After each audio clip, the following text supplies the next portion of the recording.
Hello students, आप सभी का स्वागत है ताप्ती स्टडी क्लासेस चैनल पे। तो आज मैं आपको कक्षा 11वीं विषय भौतिक विज्ञान यानी कि फिजिक्स, इसके आपको मैं बताने वाली हूँ जो आपका अध्याय 2 है मात्रक और मापन से लेकर पूरे अध्याय 7 तक यानी कि आपकी यूनिट 5 तक हम पूरे वस्तुनिष्ठ सारे प्रश्नों के उत्तर देख लेंगे। तो आपको पूरे वीडियो को अंत तक देखना है, पूरे प्रश्नों के उत्तर देख लेंगे। साथ ही चैनल पर नए हो तो चैनल को सब्सक्राइब कर लीजिए, वीडियो को लाइक कर दीजिए और अपने दोस्तों के साथ वीडियो को शेयर करना बिल्कुल भी ना भूलें। और साथ ही पीडीएफ फाइल के लिए आपको क्या करना होगा, टेलीग्राम ग्रुप ज्वाइन करना होगा जहाँ पर मैंने सॉल्यूशन की पीडीएफ दी हुई है, तो आप वहाँ से डाउनलोड कर सकते हैं। तो चलिए शुरू करते हैं। पहला प्रश्न है, एक प्रकाश वर्ष का मान कितना होता है? तो इसका सही उत्तर क्या हो जाएगा? सी नंबर का 9.46 गुणित 10 की घात 15 मीटर, इसका सही उत्तर हो जाएगा। दूसरा प्रश्न है, एक एएमयू बराबर होता है, कितने के बराबर होता है? तो होता है 1.6 गुणित 10 की घात 27 केजी। तो ये सही उत्तर आपका हो जाएगा ए नंबर का। उसके बाद तीसरा है, एक एंगस्ट्रॉन्ग बराबर होता है, कितने के बराबर होता है? तो इसका सही उत्तर क्या हो जाएगा? 10 की घात ऋण 10 मीटर। तो आपको सही आंसर लगा लेना ए नंबर का। उसके बाद यहाँ पर आपको जो चौथा प्रश्न है वो पूछा गया, यहाँ पे सार्थक अंकों की संख्या पूछी गई है। तो सार्थक अंकों की संख्या जो सही उत्तर हो जाएगा 2, 3 और 3 है, यानी कि ए नंबर का सही उत्तर हो जाएगा। अभिमेय रूप से सही संबंध पूछा गया, कौन सा है इनमें सही संबंध? तो इसका सही उत्तर क्या हो जाएगा? यहाँ पर जो के समानुपाती है एम बी स्क्वायर के, तो ये आपका सही उत्तर हो जाएगा। तो यहाँ पर आपका डी नंबर का सही उत्तर हो जाएगा। उसके बाद में बढ़ते छठे प्रश्न की ओर। यहाँ पर आपको पूछा है कि इस भौतिक राशि में निम्नानुसार संबंध है। त्रुटियां दी गई है, तो यहाँ पर जब आप त्रुटि निकालोगे तो आपका सही उत्तर डी नंबर का हो जाएगा। चलिए रिक्त स्थान देख लेते हैं।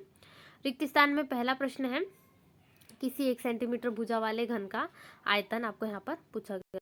तो यहाँ पर जो घन का आयतन पूछा गया कितने मीटर घन के बराबर होगा? तो इसका सही उत्तर क्या हो जाएगा? 10 की घात ऋण 6 घन के मीटर के बराबर होगा। दूसरे प्रश्न में यहाँ पर कोई गाड़ी 18 किलोमीटर पर आवर्स की चाल से चल रही है, तो 1 सेकंड में कितना चलेगी? तो 5 मीटर चलती है। यहाँ पर आपका जो आ जाएगा इस प्रकार से, 1 सेकंड में 5 मीटर यहाँ पर आपको लिख देना। तीसरे प्रश्न में क्या आ जाएगा सही उत्तर? यहाँ पर आपका 10 ग्राम सेंटीमीटर स्क्वायर सेकंड का इनवर्स यहाँ पर आ जाएगा। तो ये आपका सही उत्तर हो जाएगा। यहाँ पर चौथे प्रश्न में आपको किस विधि द्वारा मापा जाता है जो दूरियां होती है ग्रह तारों की, तो उनको लंबन विधि द्वारा मापा जाता है, सही उत्तर ही हो जाएगा। उसके बाद में यहाँ पर अगला प्रश्न है पांचवा, आखिरी प्रश्न है रिक्त स्थान का। इसका सही उत्तर क्या हो जाएगा? पार्सेक कहा जाता है जो आंतरिक दूरी होती है पृथ्वी की और औसत त्रिज्या के बीच की जो आर्क सेकंड का कोण, तो वो क्या कहलाती है? पार्सेक। ये हो गया आपके पूरे जो चैप्टर सेकंड है उसके प्रश्नों के उत्तर। अब देख लेते हैं यहाँ पर जो अगला चैप्टर है उसके।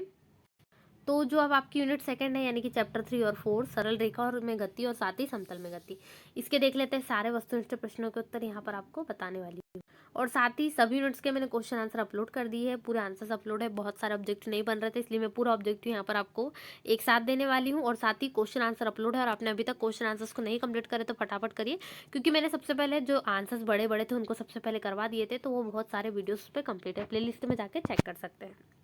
तो पहला प्रश्न यहाँ पर आपको गेंद को ऊर्ध्वाधर ऊपर की ओर 2 मीटर प्रति सेकंड के वेग से फेंका जाता है। अधिकतम ऊंचाई की स्थिति में इस पर त्वरण ज्ञात करना है।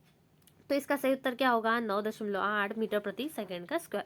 ये आपको सी नंबर का उत्तर सही लगाना है। यहाँ पर बढ़ते दूसरे प्रश्न की ओर। एक वस्तु का समीकरण यहाँ पर दिया गया, स्थिति समीकरण निम्न है, और तो दो यहाँ पर दिए गए, इसमें एक्स मीटर में और टी सेकंड में। तो वस्तु का त्वरण कितना होगा? तो वस्तु का त्वरण आपको यहाँ पर बताना है। तो कितना हो जाएगा? यहाँ पर ए नंबर का उत्तर आपका सही होगा 4 मीटर प्रति सेकंड का स्क्वायर, क्योंकि त्वरण का मात्रक होता है। और साथ ही यहाँ पर मुक्त रूप से गिरती वस्तु द्वारा तय की गई दूरी और समय में सही संबंध बताना है। तो इसका सही उत्तर क्या हो जाएगा? एक्स समानुपाती है टी स्क्वायर के, यानी कि बी नंबर का सही उत्तर हो जाएगा। चौथा प्रश्न है, निम्न में सदिश राशियों का समूह, सदिश राशियों का समूह बताना है कौन सा है?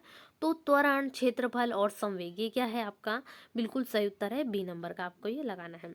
उसके बाद में यहाँ पर पांचवा प्रश्न आपको पूछा गया है। पांचवें प्रश्न में यहाँ पर जो है थोड़े ऑप्शंस आपको मिसप्रिंट हो सकते हैं, क्योंकि जो ऑप्शन है उसके अनुसार ही मैच नहीं हो रहा है। तो जो कथन आपको सत्य बताना है, सदिश में परिमाण और दिशा दोनों होती है, क्योंकि तो यहाँ पर परिणाम भी पूछा गया। तो दोनों सदिश यदि समान दिशा में हो, तो यहाँ पर जो सदिश की दिशा होंगी दोनों कैसी होंगी? समान। तो ये ऑप्शन में मैच नहीं है। तो सदिश की दिशा कैसी हो? समान हो। तो ये आपका सही उत्तर हो जाएगा। छठवां प्रश्न देख लेते हैं। यहाँ पर आपको पूछा गया है कि इन दो सदिशों ए और बी के लिए निम्नलिखित कथनों में से कौन सा कथन सत्य है?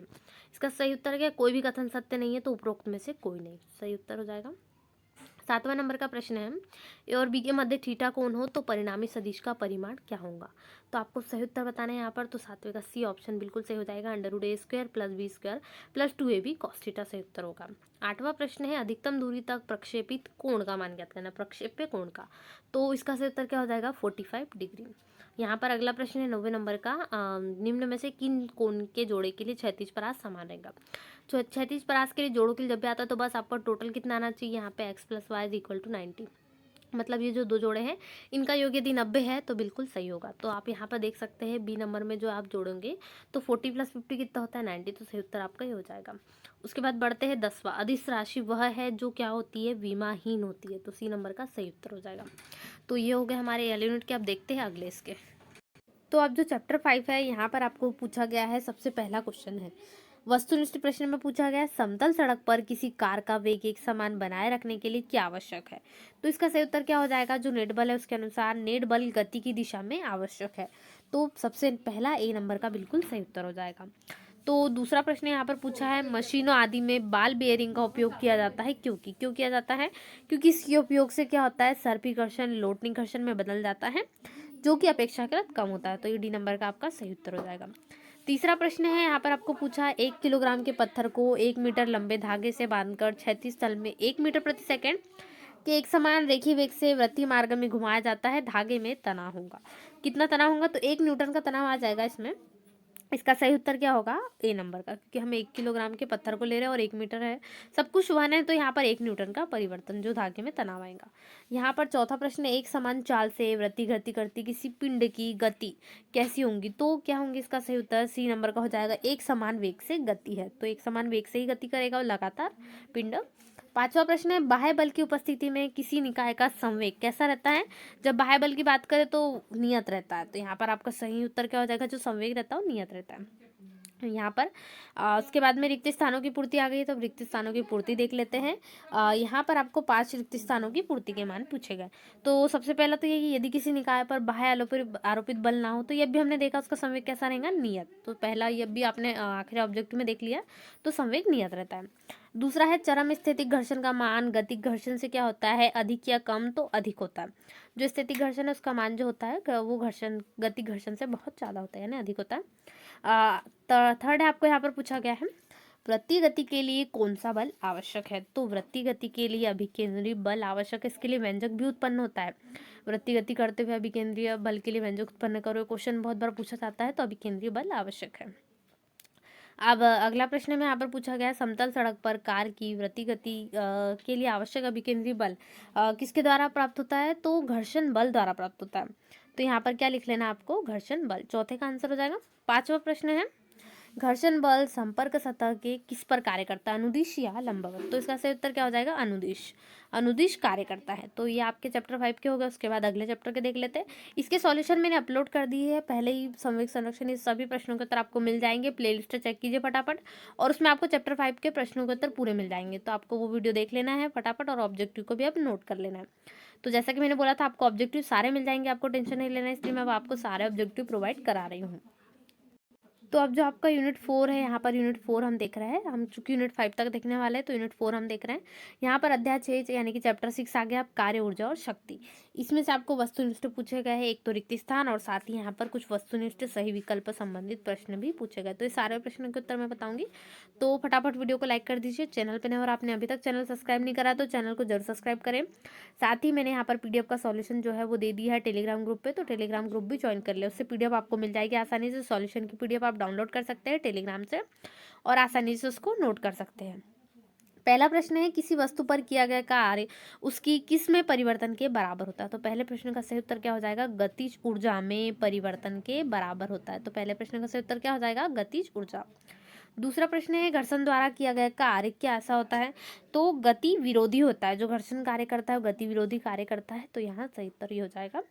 और उसके बाद में यहाँ पर अगला प्रश्न है, तो यहाँ पे अगला प्रश्न आपको बंद पथ में संरक्षी बल द्वारा किया गया कार्य कैसा होता है, शून्य होता है। तो तीसरे का सही उत्तर क्या हो जाएगा, शून्य। यहाँ पर आपको लिख लेना है, या फिर आप यहाँ पर 0 भी लिख सकते हैं। उसके बाद में अप्रत्यास्थ संगठन में गतिज ऊर्जा कैसी होती है। तो जो अप्रत्यास्थ यहाँ पर क्या होती है, गतिज ऊर्जा की हानि होती है। तो जो अप्रत्यास्थ संगठन उसमें गतिज ऊर्जा की हानि होती है, आपको लिख लेना। यहाँ पर आपको गतिज ऊर्जा की हानि लिखना पड़ेगा, क्योंकि यहाँ पर जो हानि है वो भी बताई गई। कार्य का सही मात्रक है तो बहुत सरल है, क्या होता है, जूल, क्योंकि ऐसे मात्रक जो होता है कार्य का वो जूल होता है। कार्य करने की दर को क्या कहा जाता है, तो कार्य करने की दर को शक्ति कहा जाता है। ये आपके 6वें प्रश्न का आंसर, कार्य करने की दर शक्ति, कार्य का सही मात्रक जूल। अगले प्रश्न में आपको यहाँ पे शक्ति का ऐसा ही मात्रक और शक्ति का ऐसा ही मात्रक आप जानते हैं वाट होता है, तो यहाँ पर वाट लिख दिया अपने शक्ति का ऐसा ही मात्रक। उसके बाद में 8वें प्रश्न में यदि कोई मशीन 10 सेकंड में 100 जूल कार्य करे तो उसकी शक्ति कितनी होगी, तो जो उसकी शक्ति है वो कितनी हो जाएगी, 10 वाट हो जाएगी, क्योंकि यहाँ पर जो जूल के हिसाब से हम इसको निकाले और शक्ति के अनुसार तो 10 वाट हो जाएगी। 9वां असंरक्षी बल द्वारा किया गया कार्य किस पर निर्भर करता है, तो जो वो है कण के मार्ग पर निर्भर करता है। तो बस आप लिख देंगे कण के मार्ग पर, तो आपका उत्तर क्या हो जाएगा, पूर्ण हो जाएगा। कण के मार्ग पर क्या होता है, निर्भर रहता है।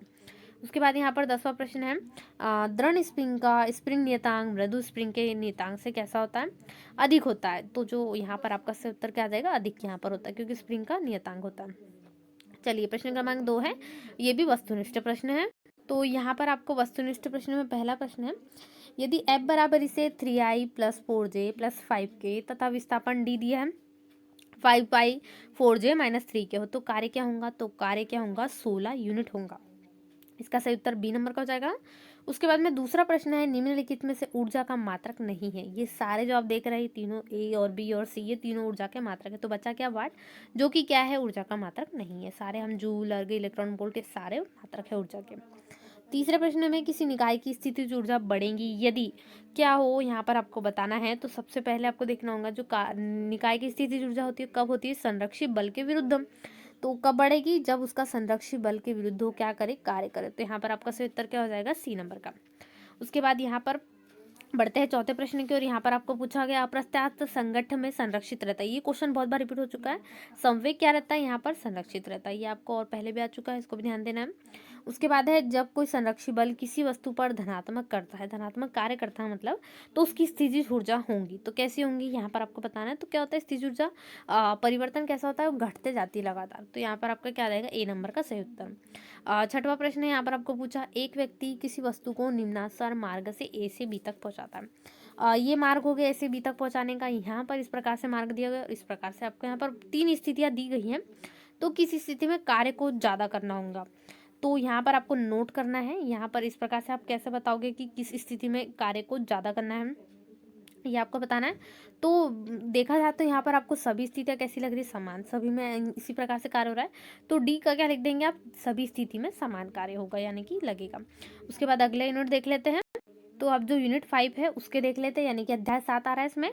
तो कणों के निकाय तथा घूर्णी गति, ये आपको देखना है। तो इसमें जो है प्रश्न नंबर पहला, रिक्त स्थानों की पूर्ति कीजिए, इसको देख लेते हैं। तो कोणीय संवेग किसके बराबर होता है, रेखीय संवेग गुणित कण की घूर्णन अक्ष से लंबवत दूरी। तो यहाँ पर आपको लिखना पड़ेगा कण की घूर्णन अक्ष से लंबवत दूरी, यहाँ पर इतना आ जाएगा पूरा, तो ये हो जाएगा। उसके बाद में अगला प्रश्न देख लेते हैं, यहाँ पर आपको लिखना पड़ेगा लंबवत दूरी। उसके बाद दूसरा प्रश्न है, vector A cross vector A कितना होता है, तो जो होता है 0 यानी कि 0। तीसरा है, ऐसा पिंड जिसके कणों पर बल लगाने पर भी उनके बीच की दूरी नहीं बदलती, उसे क्या कहा जाता है, उस नियम को दृढ़ नियम कहा जाता है। ये सही उत्तर आपका हो जाएगा। उसके बाद यहाँ पर चौथा प्रश्न देख लेते हैं। यहाँ पर चौथा प्रश्न है, सदिशों का सदिश गुणा क्रम विनिमय नियम का क्या करता है, पालन नहीं करता है। ये आपको याद रखना है, जो ये नियम है वो पालन नहीं करता है, जो सदिश के गुणे की बात करें तो। उसके बाद पांचवा है, घूर्णन गति और स्थानांतरण गति के संयोजन को क्या कहा जाता है, तो यहाँ पर आपको, तो यहाँ पर जो उत्तर हो जाएगा वो क्या हो जाएगा, दृढ़ पिंड की व्यापक गति, यानी कि जो बात करें हम घूर्णन गति और स्थानांतरित गति के संयोजन को क्या कहा जाता है, दृढ़ व्यापक गति। तो यहाँ पर आपको दृढ़ व्यापक गति लिख देना है, जो उसका संयोजन होता है उसे कहा जाता है। उसके बाद 6वां प्रश्न है, यहाँ पर किसी पिंड का वह बिंदु जिसके परितः पिंड का कुल गुरुत्वीय बल आघूर्ण 0 हो, वो क्या कहलाता है, द्रव्यमान केंद्र कहलाता है। इसका सही उत्तर क्या हो जाएगा, द्रव्यमान केंद्र इसको कहा जाता है। उसके बाद यहाँ पर प्रश्न क्रमांक 2 की ओर बढ़ते हैं, जो कि है सही विकल्प चुनिए। यहाँ पर आपको बताना है सही विकल्प के प्रश्नों के उत्तर। इसमें पहला प्रश्न है, जड़त्व आघूर्ण का एसआई मात्रक क्या है, तो इसका क्या है एसआई मात्रक, किलोग्राम मीटर का स्क्वायर, इसका सही उत्तर है यानी ए नंबर का। उसके बाद है किसी बल युग्म का आघूर्ण कैसा होता है, मतलब जो उस बिंदु पर निर्भर करता है या उस बिंदु पर जिसके परितः क्या हो आघूर्ण ज्ञात करते हैं, और साथ ही इस पर नहीं निर्भर करता, ये आपको पूछा गया। उसके बाद में यहाँ पर निर्भर करता है ऐसा पूछा गया। यहाँ पर युग्म बनाने वाले बलों के आघूर्ण पर और उपरोक्त में से कोई नहीं। तो इसका सही उत्तर क्या हो जाएगा, यहाँ पर जो निर्भर नहीं करता है जिसके परितः वो घूमता है, यानी आघूर्ण ज्ञात करते हैं उसके परितः निर्भर नहीं करता है, तो पहले नंबर का आपका सही उत्तर हो जाएगा। उसके बाद तीसरा प्रश्न पूछा गया है कोणीय संवेग का एसआई मात्रक। यहाँ पर आपको ध्यान देना है, कोणीय संवेग पूछा गया है, तो कोणीय संवेग का मात्रक क्या होता है, यहाँ पर आ जाएगा जूल सेकंड, यानी कि जे और एस, जे फॉर जूल और एस फॉर सेकंड, तो ये आपको लिख देना है इस प्रकार से जे एस मात्रक। उसके बाद चौथा है एक दृढ़ पिंड को यांत्रिक संतुलन में होने के लिए कैसा होना चाहिए, तो सही उत्तर क्या होना चाहिए, ए और बी दोनों आवश्यक है, क्योंकि क्या है यहाँ पर नेट बल भी शून्य होना चाहिए, मतलब जो नेट बल है वो तो कैसा हो जाएगा, जीरो हो जाएगा, लेकिन जो उसका बाह्य बल आघूर्ण है, जो बल आघूर्ण है वो कैसा होना चाहिए, वो भी शून्य होना चाहिए, मतलब दोनों की बात करें तो दोनों शून्य, इसलिए ए और बी दोनों आवश्यक है, मतलब ये दोनों यदि फॉलो होते हैं तो बिल्कुल सही है। तो ये आपके सारे यूनिट 5 तक के पूरे प्रश्नों के वस्तुनिष्ठ प्रश्न हमें सभी विषयों के देख लिए, और साथ ही मैंने सॉल्यूशन भी अपलोड कर दिया, आप क्वेश्चन आंसर्स भी देख सकते हैं। मैंने बोला था ऑब्जेक्टिव आपके जरूर होंगे पूरे, उनको नहीं छोड़ूंगी, तो इसलिए मैंने आपको सारे ऑब्जेक्टिव प्रोवाइड कर दिए, और इसके आगे के भी बहुत जल्द आने वाले हैं, इसलिए चैनल को सब्सक्राइब कर लीजिए, सभी विषयों के सॉल्यूशन आने वाले हैं, इसलिए फटाफट चैनल को सब्सक्राइब कर लीजिए, वीडियो को लाइक कर दीजिए, अपने दोस्तों के साथ वीडियो को शेयर करना बिल्कुल भी ना भूलें। तो मिलते हैं ऐसे ही नए वीडियो में, और साथ ही साथ टेलीग्राम ग्रुप भी ज्वाइन कर लीजिए, जहाँ पर मैंने सभी विषयों की PDF फाइल शेयर की हुई है सॉल्यूशन की, तो आप वो डाउनलोड कर सकते हैं और आसानी से अपने उत्तर को लिख सकते हैं। मिलते हैं नए वीडियो में, थैंक्स फॉर वॉचिंग।